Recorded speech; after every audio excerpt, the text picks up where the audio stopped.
And we're back. This time to talk about how D&D is even more inclusive this time around, with the new edition on its way. Last week, Wizards of the Coast announced that the next phase of the hobby-turned-consumerist garbage is starting its next edition, 1 D&D. Reminds me of the Wandering from Lord of the Rings. At least they're finally being honest about their authoritarian ideology.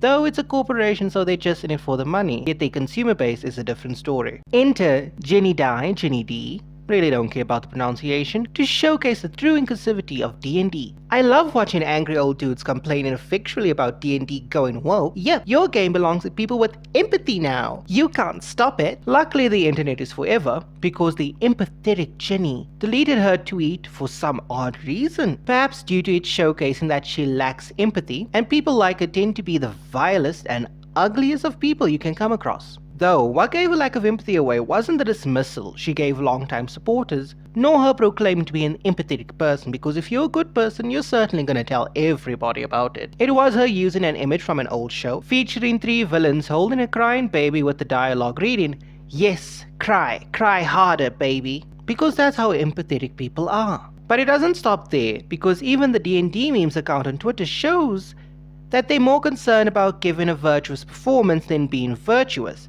But just like their lives, their performance is meaningless. They had a meme in response to people rightly critiquing Wizards of the Coast for wokeifying D&D more than they did with 5e.